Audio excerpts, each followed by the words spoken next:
Indonesia darurat pemimpin jujur dan berani. Indonesia SOS saat ini tengah dalam kekacauan politik yang amat sangat.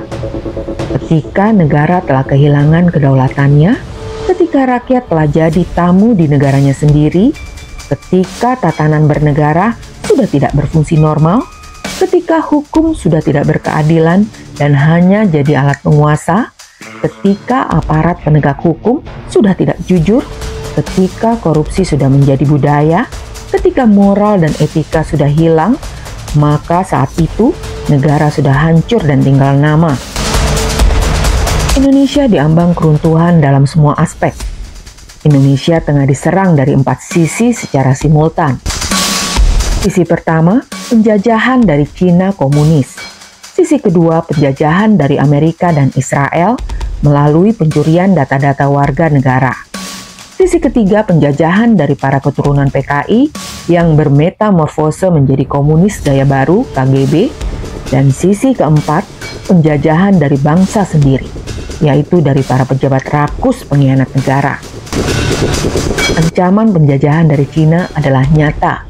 Walaupun saat ini mereka masih ingin menyembunyikan diri, bahkan memposisikan diri sebagai dewa penolong dengan jebakan dan jeratan hutang yang tak mampu dibayar dengan kedok investasi. Tapi sesungguhnya semua itu adalah upaya intervensi, bahkan invasi.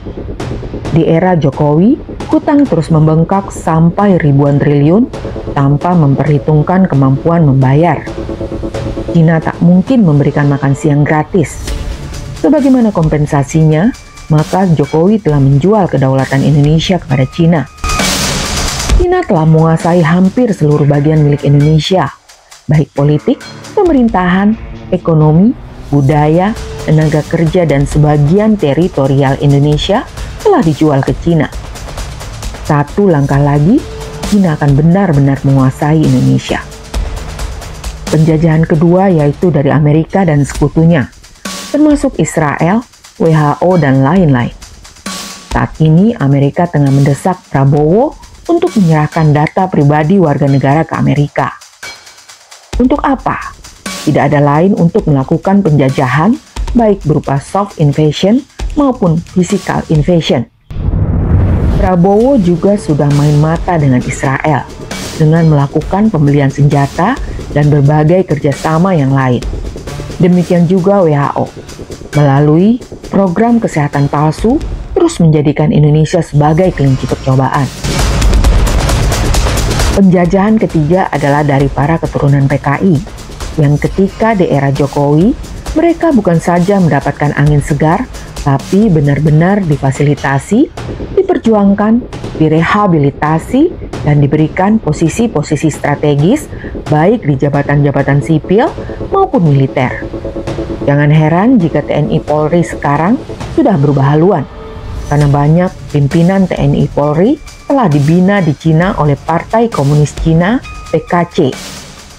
Setelah pulang ke Indonesia, diberi posisi strategis di struktur pimpinan.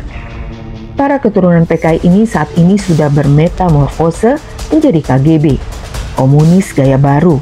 Tetapi doktrin perjuangannya sama, yaitu menjatuhkan pemerintahan yang sah, menghilangkan Islam, membantai para ulama dan santri, mengadu domba sesama anak bangsa, merintangi pengajian-pengajian, dan memusuhi kaum pribumi nasionalis. Penjajahan keempat yaitu dari internal pejabat sendiri, yang demi ambisi kekuasaan pribadi, rela mengorbankan harga diri sendiri, idealisme, kejujuran, kebenaran, bahkan rela mengorbankan negara untuk dijajah bangsa asing.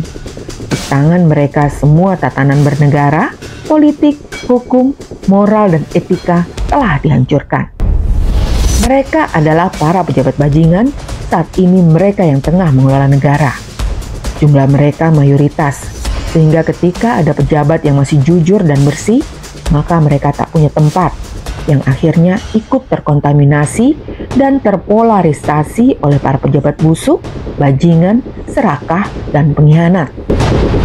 Saat ini hampir tak ada celah untuk perbaikan negara, kecuali ada revolusi dan reformasi secara total yang bisa membalikkan keadaan. Memperpanjang kekuasaan Prabowo sangat sia-sia, karena Prabowo adalah bagian dari masalah yang harus diselesaikan. Apalagi jika Prabowo mundur atau meninggal dan Gibran yang naik, maka kehancuran total makin dekat. Jika Indonesia bernasib baik dan rakyatnya melek politik, sehingga tak bisa lagi ditipu dengan uang receh dan berani mengatakan tidak kepada badut-badut politik yang ingin mengeksploitasinya, dan ketika datang ke TPS dengan langkah tegak, tidak tergoyahkan iming-iming uang, sembako dan posisi tertentu, dan lembaga KPU dan MK bisa jujur, maka tahun 2029 bakal ada perubahan. Insya Allah akan muncul sosok pemimpin yang jujur dan berani, yang akan mengatasi problematika bangsa dan negara yang sudah rusak parah ini. Semuanya akan kembali pada pilihan rakyat, yang bisa tetap waras dan punya nyali atau tidak.